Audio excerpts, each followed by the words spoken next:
Okay, so if you live in Michigan, you already know the drill. Right when the temperature drops, the anxiety spikes. I'm talking about that sheer dread of opening your heavy seasonal utility bill. The financial burden of trying to stay warm during a Michigan winter, it can be totally overwhelming. But today, we are going to uncover the absolute best kept secrets to accessing state funding and utility relief. You really don't have to face those crazy numbers alone. And by the end of this explainer, you're going to have a crystal clear roadmap to the resources designed specifically to help you out.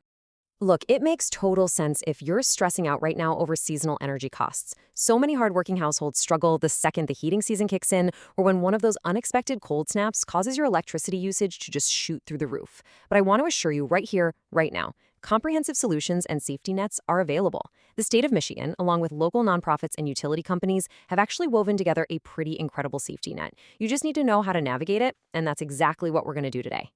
Okay, let's dive right into this. Here is our roadmap for today. Overcoming high bills, immediate crisis relief, long-term assistance, checking if you qualify, our step-by-step application guide, and finally, tax credits and next steps. All right, part one, overcoming high energy bills. Getting a handle on the utility assistance landscape in Michigan is absolutely crucial, especially as we head into the deep freeze. There's this common, honestly heartbreaking phrase that people shouldn't have to choose between heating and eating, and it's so true, you shouldn't. What you might not realize is that a massive maze of state, local, and utility-based programs exist specifically to prevent shutoffs and fundamentally lower your monthly bills. It's not just one single program, it's a whole layered system of support. The real trick is simply knowing which door to walk through based on your current situation. Moving on to Section 2, Immediate Crisis Relief Programs. So if you are facing an active emergency right this second, this is your very first stop. Let's de-jargonize this a bit. SER, or State Emergency Relief, is exactly what it sounds like. Administered by the Michigan Department of Health and Human Services, this is your immediate crisis intervention. But what actually counts as a crisis? To qualify here, you need a declared immediate need. That means you're literally holding a past due notice, you've got a pending shutoff, or you have less than 25% of your deliverable fuel, like propane, left in your tank. Oh, and one important detail to keep in mind, you generally need to have less than $15,000 in cash and non-cash assets to qualify. Basically, this program is designed to stop the bleeding and keep the lights and heat on today. But hey, what if state funds are exhausted, or you somehow find yourself falling through the cracks? Don't panic. That's exactly where emergency support partners step in. Organizations like the Heat and Warmth Fund, affectionately known around here as THAW, St. Vincent de Paul, the Salvation Army, and the United Way, provide last resort emergency assistance.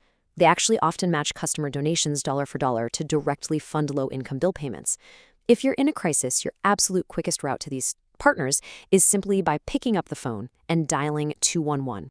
All right, Section 3, Long-Term Energy Assistance.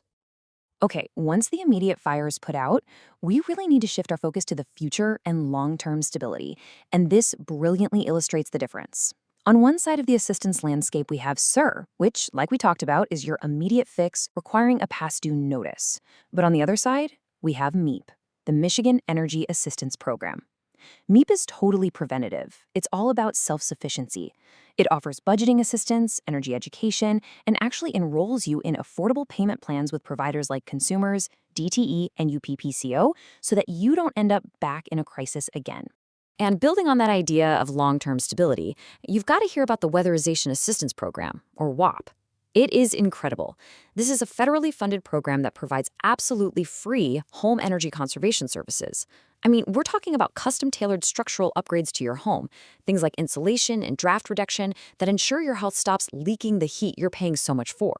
On average, this saves households hundreds of dollars every single year. It permanently reduces your utility bills while increasing your family's health and safety. It's a total win-win. Which brings us to Section 4. Do you qualify? Of course, all these programs sound fantastic on paper, but let's break down the actual math to map out exactly what fits your household. Now, what's really interesting about this slide is how accessible it is. These are the 2025 income guidelines for MEAP, operating at 60% of the state median income. Let's walk through the numbers. If you're a single person living alone, you can make up to $3,043 a month, which is almost $40,000 a year, and still qualify for MEAP. A family of 4? You can make up to $5,852 a month. And here is a fantastic pro tip. If your household already participates in programs like SNAP, WIC, SSI, or Head Start, you are often considered categorically eligible for MEAP right out of the gate. Now, for the Weatherization Assistance Program, the guidelines shift just a little bit. WAP operates under the 200% federal poverty level. So for one person, the monthly limit is $2,608, and for a family of four, it's $5,358. But again, we have automatic qualifiers here. If anyone in your household receives Supplemental Security Income or Family Independence Program benefits, boom, you automatically meet the income requirements for these free home upgrades. Let's move to Section 5, Step-by-Step Application Guide. So, you know the programs and you know the income limits. It is time to put this playbook into action. But hold on, before you click a single link or make a single phone call, you have to get your paperwork together. Seriously, gathering these documents first is absolutely crucial to avoiding the most common application mistakes and annoying delays. You'll need a photo ID for all adults, social security cards for everyone in the home, your current or past due utility bills, and proof of income from the last 30 days. Things like pay stubs, pension letters, or VA letters. Get it all in one pile. Once your documents are ready to go, the actual process is super streamlined. Step 1 is gathering those docs, like we just said. Step 2, create a profile online at the MI Bridges portal. Step 3, apply directly. And so the crucial point here is this. Thanks to a recent rule change that kicks in October 1st, 2025, you no longer have to jump through all those hoops to apply for CERB before applying for MEAP. This massive change cuts the red tape, allowing you to maximize your assistance by getting to that preventative, long-term help so much faster. Finally, Section 6, Tax Credits and Next Steps. Okay, let's look at one last safety net, and this one pops up during tax season. It's the MI 1040 CR7, the Michigan Home Heating Credit Claim. Funded by a federal block grant, this credit helps low-income families pay their home heating costs. And get this, you can claim it whether you rent or own. You can actually e-file this form to get a credit applied directly to your heat provider, or in some cases, they'll even send it to you as a check or energy draft. Just mark your calendar right now. There is a very strict filing deadline of September 30, 2026 for this program year. And listen up, filing an extension for your normal income taxes does not extend this deadline. And what's really great about this is how modernized the tracking has become. By using these QR codes, you can quickly jump to the Michigan Treasury e-Services and MI Fast File websites. You can easily track your credit status online 24/7, even if you don't file a standard income tax return.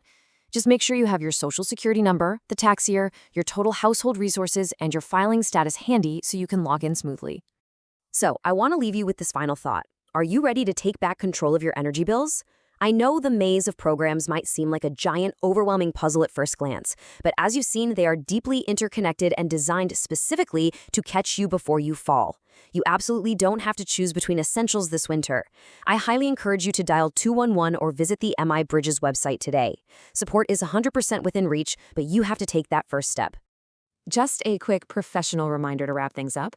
This explainer is for educational purposes.